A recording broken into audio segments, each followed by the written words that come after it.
बिस्मिल्लाहिर्रहमानिर्रहीम। अस्सलामु अलैकुम। नया साल, नए इरादे, मुस्तकबिल को बेहतर बनाने के लिए क्या करें?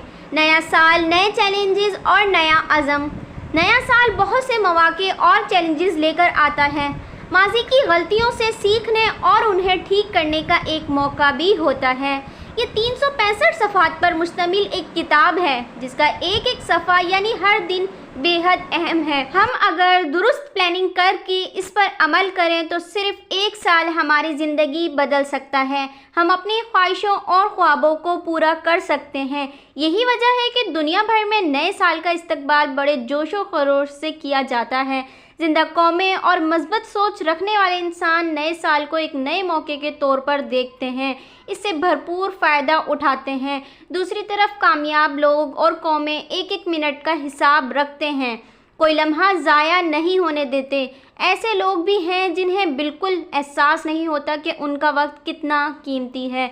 वो करोड़ों अरबों रुपए खर्च करके भी ये कीमती वक्त वापस नहीं ला सकते।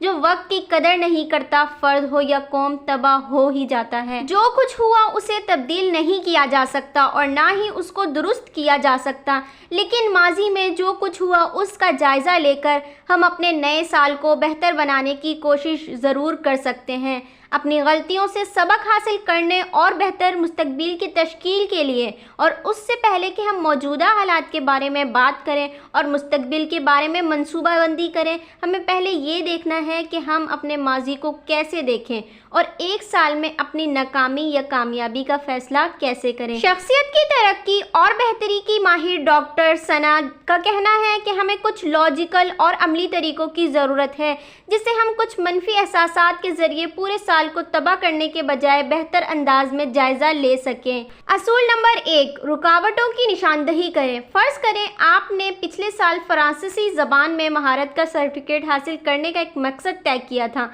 और 10वें लेवल तक पहुँचे थे लेकिन मुकम्मल ना कर सके।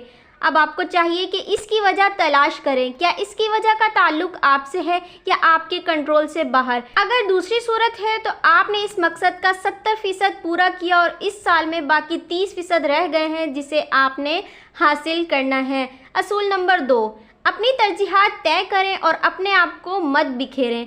आपने अपने तयशुदा मकसद का 70% हासिल किया लेकिन चूँकि अभी 30% बाकी है, इसलिए इस सूरत हाल से आपको अब भी मायूसी महसूस होती है। याद रखें कि आपकी तरजीहात आपके लिए अहम तरीन हैं। उन्हें हमेशा अपने जहन में रखें और उन पर तवज्जो दें। ज़िंदगी में बहुत खूबसूरत चीज़ें हैं, लेकिन यहाँ सवाल ये है कि आप इन सब चीज़ों से क्या चाहते हैं, किस चीज़ से आपको खुशी महसूस होगी। असूल नंबर 3, हमेशा अपने टारगेट्स को ध्यान में रखें। इंसान को अपनी मंजिल हमेशा याद रखने के लिए उसे कागज़ पर लिखना चाहिए और उसे हमेशा जहन में रखें ताकि आप उसी सिंध पर हों जो आपको मंजिल तक पहुँचाए। क्या आपने उसे लिखा है? अगर ऐसा किया है तो फिर बहुत खूब। अब अगला कदम ये है, बड़े बड़े टारगेट्स को छोटे छोटे मकासद और मराहिल में तकसीम करें और फिर उन्हें साल में तकसीम कर लें।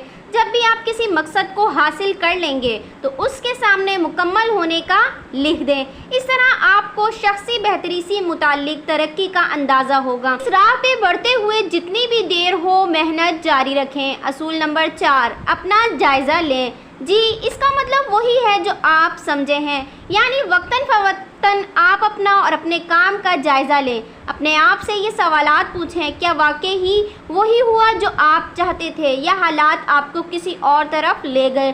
क्या आप अपने टारगेट तक पहुंच गए हैं जैसे आपने प्लानिंग की थी वैसे ही आगे बढ़े या दूसरे ज़राए इस्तेमाल करके पहुँचे हैं? क्या आप अपने और अपने कारनामों से मुतमईन हैं?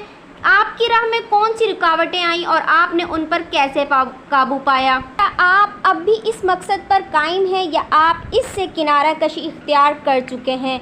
असूल नंबर 5, खुद को इनाम दो। अब आपकी यही ज़रूरत है कि आपको वक्तन फ़वक्तन अपनी कामयाबी को महसूस करना चाहिए। ये कितना खूबसूरत एहसास है। ये एहसास आपको शुरू किए गए काम को मुकम्मल करने पर मजबूर करेगा। टारगेट की जानिब सफ़र के दौरान जब आप अपने मकासद से कुछ देर के लिए हट गए या फिर दोबारा मंजिल की जानिब बढ़ने का आगाज़ किया, उस दौरान यकीनन कुछ न कुछ टारगेट हासिल किया होगा तो उसका इजहार करें। टारगेट छोटा हो या बड़ा अपने दोस्तों रिश्तेदारों को बताएं और सोशल मीडिया पर इसका जिक्र करें ताकि आप कामयाबी की खुशी को महसूस कर सकें। हो सकता है कि आप अपने आप को किसी और तरीके से इनाम देना चाहते हो, शायद छुट्टी करके या पिकनिक पर जाके, या आप किसी डिनर से एंजॉय करना चाहते हो। असूल नंबर 6, आराम करें। जो लोग ये समझते हैं कि आराम करना गोया सफ़र का इख्तिताम है, वो इस मामले में बिल्कुल गलत हैं। हकीकत में मामला इसके बरअक्स है। आराम किसी भी काम का लाजिम हिस्सा है। मसलन अगर रात का आराम ना हो तो हम शायद दोबारा काम के लिए तैयार नहीं हो सकते थे। नींद की बदौलत सुबह जो लुत्फ़ उठाते हैं और ताज़गी पाते हैं, कुछ ऐसी ही तवानाई काम के दौरान जहन को दिए गए वक्फ़ों से मिलती है।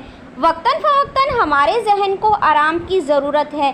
जब ऐसा कर रहे हों तो ना किसी चीज़ के बारे में सोचें, ना ही कोई मंसूबा बंदी करें, बस आराम करें। इस दौरान बिल्कुल ताज़ा दम हो जाएं ताकि जब आप वापस ही काम का रुख करें तो पूरी फोकस के साथ उस पर तवज्जो कर सकें। तो दोस्तों, नए साल की प्लानिंग में जो रूल्स एंड रेगुलेशन ज़रूरी थे, हमने आपको वो बता दिए हैं। उम्मीद है कि ये आपके लिए हेल्पफुल रहे होंगे। वीडियो अगर अच्छी लगी हो तो इसे लाइक ज़रूर करिएगा। अल्लाह हाफिज़।